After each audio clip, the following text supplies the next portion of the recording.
Anexo del oficio número DGDC de GAIR 001-2020.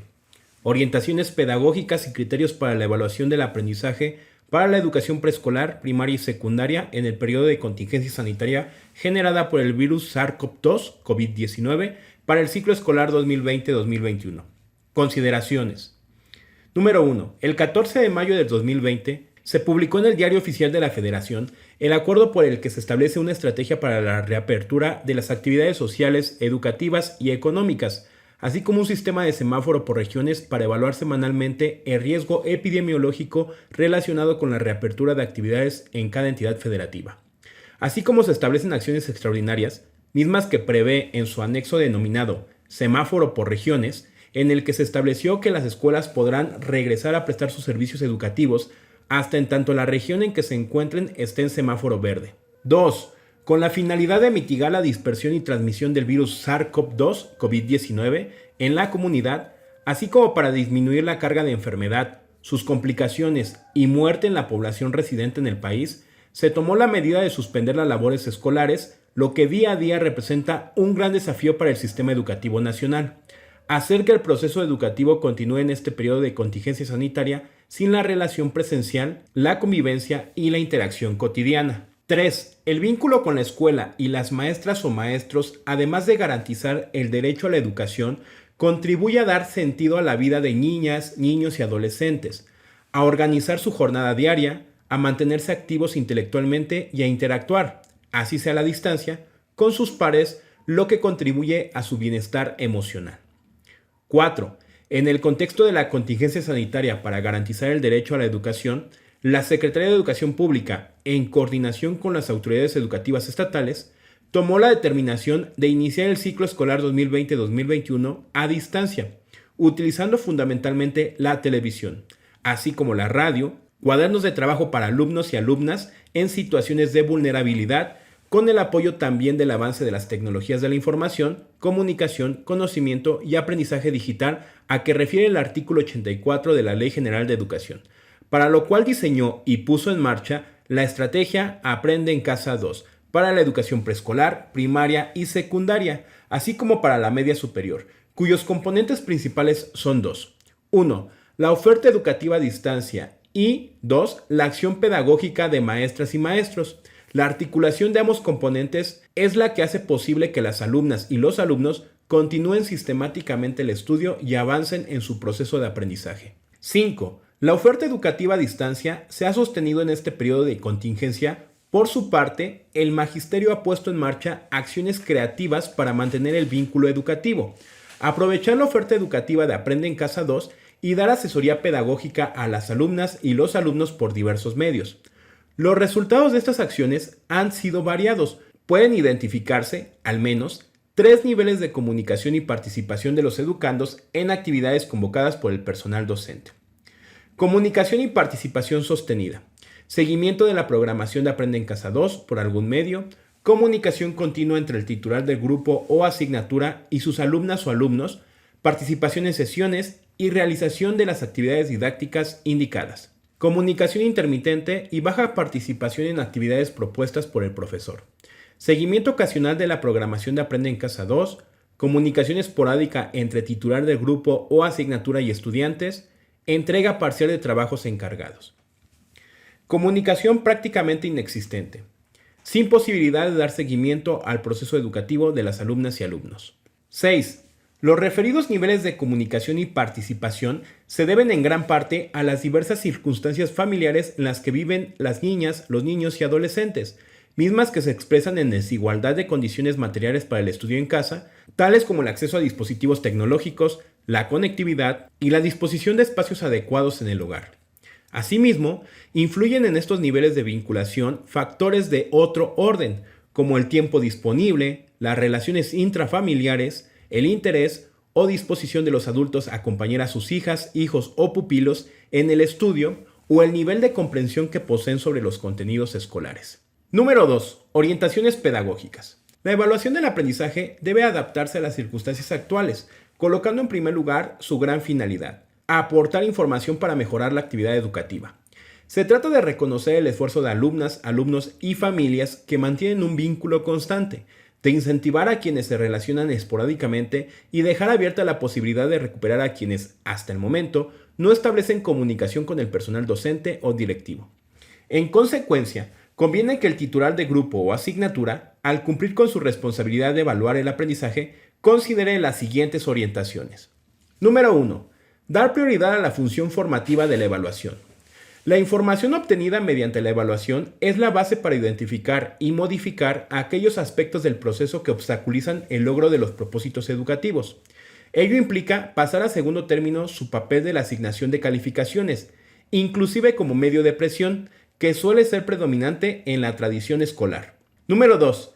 Indagar en diversas fuentes para obtener información sobre el aprendizaje y emplear estrategias complementarias. Por ejemplo, opinión de las alumnas y los alumnos sobre sus propios aprendizajes, autoevaluación, así como el de madres y padres de familia o tutores, quienes, en la medida de sus posibilidades, han asumido un rol muy activo en el proceso educativo de las y los educandos. Tareas y actividades sobre los aprendizajes esperados encargadas a las niñas, niños y adolescentes, realizadas y entregadas por medios digitales o impresos.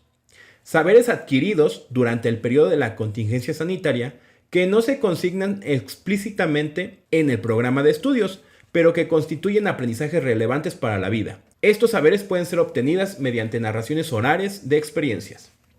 3. Valorar los avances a partir de los puntos de partida de cada educando.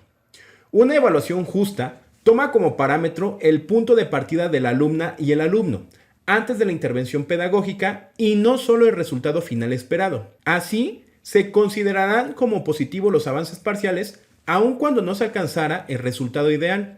En particular, debe ser reconocido el esfuerzo de las y los estudiantes en acciones promovidas por el titular de grupo o asignatura en la estrategia Aprende en Casa 2 o en aquellas emprendidas por propia iniciativa. 4. Considerar las condiciones específicas en las que se desenvuelve cada educando en el periodo de contingencia sanitaria. Sería injusto atribuir a la irresponsabilidad o falta de interés de niñas, niños y adolescentes un bajo nivel de involucramiento o el escaso avance de su aprendizaje, cuando enfrentan barreras de aprendizaje, como las mencionadas en el punto 6 del primer apartado y que se agudizan en este periodo de emergencia. Número 5. Asignar calificaciones solamente en los casos donde la maestra o el maestro cuente con información suficiente.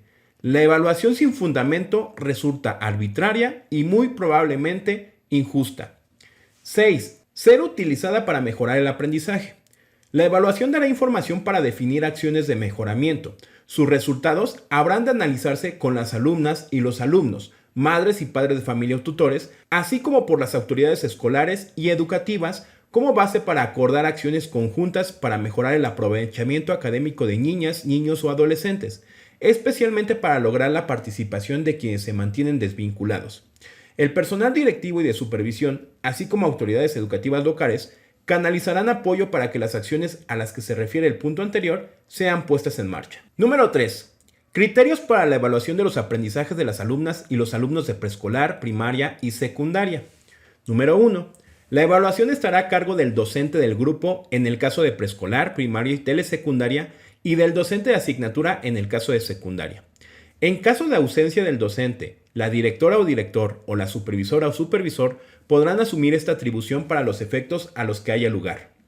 Número 2. En el caso de las alumnas y los alumnos de preescolar, primaria y secundaria, con los que se mantiene comunicación y participación sostenida, las maestras y los maestros deberán evaluarlos conforme lo señalado al artículo 10 del acuerdo número 110319, por el que se establecen las normas generales para la evaluación del aprendizaje, acreditación, promoción, regularización y certificación de los educandos de la educación básica, publicado en el Diario Oficial de la Federación el 29 de marzo del 2019. En el caso de las alumnas y los alumnos con los que se mantiene comunicación y participación intermitente, se deberá registrar en la boleta de evaluación la leyenda información insuficiente conforme lo siguiente.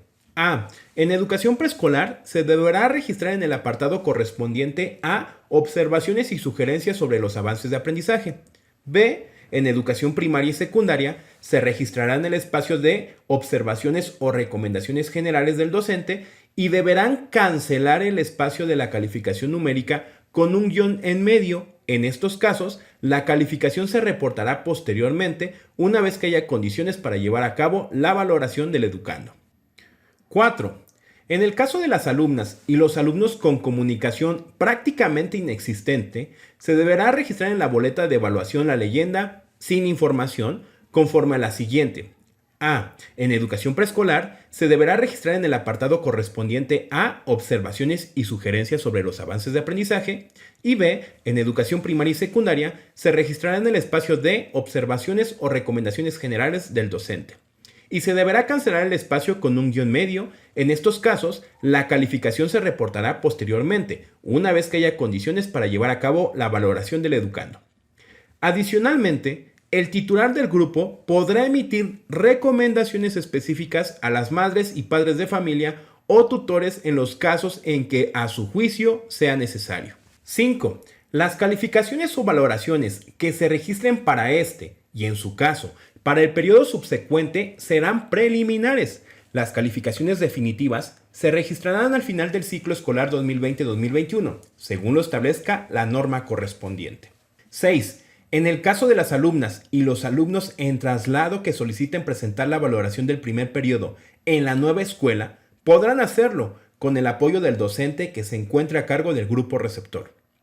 7. Los contenidos de formación cívica y ética para primero y segundo de primaria, así como vida saludable para primaria y secundaria, son considerados aprendizajes que contribuyen a la formación integral en el cuidado de sí mismos, así como el fomento de valores y principios éticos para la vida, por lo que son principios que deben ser fortalecidos. 8. La comunicación de los resultados de la evaluación y, en su caso, entrega de boletas de evaluación a las madres y padres de familia o tutores se realizará en los periodos señalados en el calendario contenido en el artículo primero del acuerdo número 1508-20, por el que se establecen los calendarios escolares aplicables en toda la República para la educación preescolar, primaria, secundaria, normal y demás para la formación de maestros de educación básica, publicado en el Diario Oficial de la Federación el 13 de agosto del 2020. 9. Las boletas de evaluación podrán ser puestas a disposición de las madres y padres de familia o tutores por medios electrónicos o los medios disponibles pertinentes conforme las medidas sanitarias aplicables y emitidas por la autoridad competente. 10. La comunicación de resultado de la evaluación podrá realizarse a distancia, utilizando las tecnologías de la información o los medios disponibles y a su alcance. 11. Las familias que requieran orientaciones específicas para favorecer el aprovechamiento de sus hijos e hijas o pupilos en el hogar podrán acordar con los docentes de grupo los medios y horarios para tal fin. 12. En las localidades en las que no sea posible la entrega de boletas a través de medios electrónicos, se podrá acordar con las autoridades escolares del plantel la entrega física en la escuela, cuando esto sea posible y viable. Para ello, se deberán seguir las medidas de higiene, limpieza y sana distancia. En todo lo no previsto en el presente oficio circular, la Secretaría de Educación Pública, por conducto de la Dirección General de Desarrollo Curricular y la Dirección General de Acreditación, Incorporación y Revalidación, proporcionará la orientación e información necesaria para la correcta aplicación de los criterios para la evaluación establecidos en el mismo. El presente oficio circular número DGDC de GAIR 001-2020 surtirá sus efectos a partir de la fecha de su emisión y será vigente en lo aplicable hasta que las condiciones sanitarias permitan la aplicación de la normatividad aplicable. Bien, esa sería la lectura del documento del oficio circular sobre los acuerdos de evaluación. Les agradezco por haber visto y escuchado el video. Cuídense mucho y si no los vuelvo a ver, buenos días, buenas tardes, buenas noches y buenas madrugadas. Bye. Muchas gracias por haber visto este video. Recuerda que puedes suscribirte al canal y activar la campanita para que te lleguen todas las notificaciones. Nada más ve a la campana y ponle todas. Que no se te olvide darle like al video, compartir y dejar algún comentario. Asimismo te invito a mis otros dos canales que es Mate Vlogs y James Vlogs. Y te dejo con las recomendaciones de estos videos. Cuídate mucho. Bye.